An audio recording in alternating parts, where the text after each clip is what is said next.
ತನ್ನ ಪತ್ನಿ ಬಿಟ್ಟು ಹೋದಂತಹ ಹಿನ್ನೆಲೆಯಲ್ಲಿ ನ್ಯಾಷನಲ್ ಕಬಡ್ಡಿ ಆಟಗಾರನೊಬ್ಬ ನೇಣಿಗೆ ಶರಣಾಗಿದ್ದಾನೆ. ಚಿಕ್ಕಮಗಳೂರಿನ ತೇಗೂರಿನಲ್ಲಿ ವಿನೋದ್ ರಾಜ್ ಅರಸ್ ಆತ್ಮಹತ್ಯೆಗೆ ಶರಣಾಗಿದ್ದಾರೆ. ನ್ಯಾಷನಲ್ ಕಬಡ್ಡಿ ಆಟಗಾರನಾಗಿದ್ದರು ವಿನೋದ್. ತನ್ನ ಪತ್ನಿ ಬಿಟ್ಟು ಹೋದ ನಂತರ ಆತ್ಮಹತ್ಯೆಗೆ ಶರಣಾಗಿದ್ದಾರೆ. ಶುಕ್ರವಾರ ಆತ್ಮಹತ್ಯೆಗೆ ಯತ್ನ ಕೂಡ ನಡೆಸಿ ಆಸ್ಪತ್ರೆಗೆ ವಿನೋದ್ ರಾಜ್ ಅವರು ಸೇರ್ಪಡೆಯಾಗಿದ್ದರು. ನಿನ್ನೆ ಚಿಕಿತ್ಸೆ ಫಲಕಾರಿಯಾಗದೆ ಮಂಗಳೂರಿನ ಖಾಸಗಿ ಆಸ್ಪತ್ರೆಯಲ್ಲಿ ಸಾವನ್ನಪ್ಪಿದ್ದಾರೆ. 2023ರ ಡಿಸೆಂಬರ್ 10ರಂದು ವಿನೋದ್ ರಾಜ್ ಮದುವೆಯಾಗಿದ್ದರು.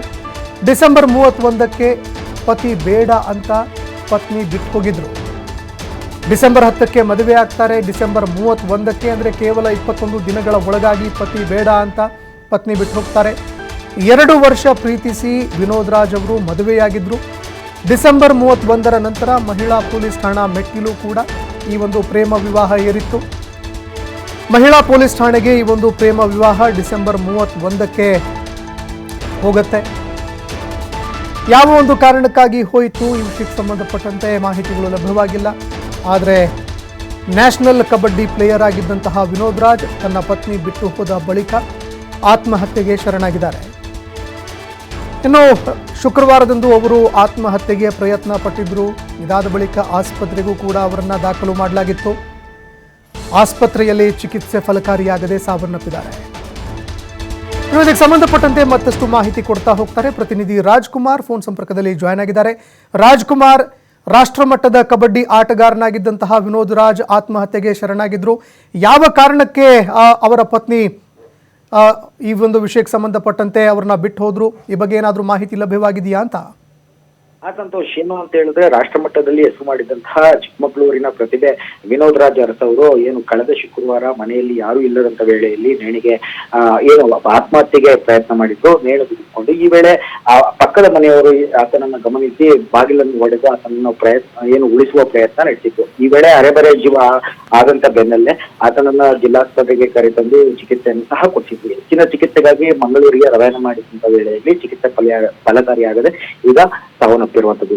ಏನು ಅಂತ ಹೇಳಿದ್ರೆ ವಿನೋದ್ ರಾಜ್ ಅರಸು ಚಿಕ್ಕಮಗಳೂರು ತಾಲೂಕಿನ ತೇಗೂರು ಗ್ರಾಮದ ನಿವಾಸಿಯಾಗಿರುವಂತದ್ದು. ಅದೇ ಗ್ರಾಮದ ಯುವತಿಯೊಂದಿಗೆ 2 ವರ್ಷದಿಂದ ಏನು ಪ್ರೀತಿಸಿ ಮದುವೆಯನ್ನು ಸಹ ಆಗಿದೆ. ಇದೇ ಏನು ಕಳೆದ ಡಿಸೆಂಬರ್ 6ರಂದು ಈತ ವಿವಾಹ ಆಗಿದ್ದ ಅಂತ ಹೇಳಲಾಗ್ತಾ ಇದೆ. ಅಲ್ಲದೆ 31ಕ್ಕೆ ಇಬ್ಬರು ಬೇರ್ಪಟ್ಟಿದ್ರು ಎಂಬ ಮಾತುಗಳು ಸಹ ಕೇಳಿಬರ್ತಾ ಇರುತ್ತದೆ. ಈ ಕುಟುಂಬ ಕಲಹ ಏನು ಮಹಿಳಾ ಠಾಣೆಯ ಮೆಟ್ಟಿಲು ಕೂಡ ಏರಿತ್ತು. ಈ ವೇಳೆ ರಾಜಿ ಸಂಧಾನ ಮಾಡುವ ಕೆಲಸ ಮಾಡಿದ್ರು ಕೂಡ ಇದು ಪ್ರಯೋಜನಕಾರಿ ಆಗಿರ್ಲಿಲ್ಲ. ಈ ವೇಳೆ ಗಂಡನನ್ನು ಬಿಟ್ಟು ಹೆಂಡತಿ ಆತನ ತವರು ಮನೆ ಸೇರಿಕೊಂಡಿದ್ದು. ಇದರಿಂದ ಮನನೊಂದಂತಹ ವಿನೋದ್ ರಾಜ್ ಅರಸು ಏನು ಆತ್ಮಹತ್ಯೆಗೆ ಪ್ರಯತ್ನ ಮಾಡಿದ್ದ ಎಂದು ಸಂಬಂಧಿಕರು ಈಗ ಹೇಳ್ತಾ ಇರುವಂತದ್ದು.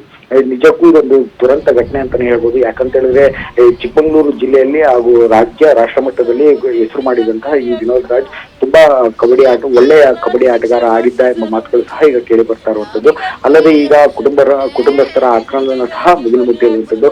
ನೇರವಾಗಿ ಕುಟುಂಬದವರು ಹೇಳ್ತಾ ಇರೋದು ಏನು ಅಂತ ಹೇಳಿದ್ರೆ ಏನು ಪ್ರೀತಿಸಿ ಮದುವೆ ಆಗಿದ್ದ ಆತನ ಪತ್ನಿ ಕೈ ಕೊಟ್ಟು ಹೋದ ಹಿನ್ನೆಲೆಯಲ್ಲಿ ಈ ರೀತಿ ಏನು ನಿರ್ಧಾರವನ್ನು ತೆಗೆದುಕೊಂಡು ತನ್ನ ಜೀವವನ್ನೇ ಕಳೆದುಕೊಂಡಿದ್ದಾನೆ ಎಂಬ ಮಾತುಗಳು ಸಹ ಹೇಳ್ತಾ ಇರುವಂತದ್ದು. ಸಂತೋಷ್, ಧನ್ಯವಾದಗಳು ರಾಜ್ಕುಮಾರ್ ನಿಮ್ಮೆಲ್ಲ ಮಾಹಿತಿ.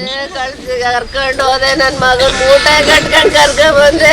ನನ್ನ ಮಗನ್ ಮೂಟೆ ಕಟ್ಕೊಂಡು ಅವ್ರಿಗೆ ನ್ಯಾಯ ಕೊಡ್ತಿದ್ರೆ ನನಗೆ ದೇವ್ರ ನ್ಯಾಯ ಕೊಟ್ಟಿಲ್ಲ. ನನ್ನ ಮಗನ್ ಕಿತ್ಕೊಂಡಿದ್ದಾನೆ. ನನ್ನ ಮಗನ್ ಕೊಡ್ಸಿ, ನನ್ನ ಮಗನ್ ಕೊಡ್ಸಿ. ನನ್ನ ಮಗ ಬೇಕು.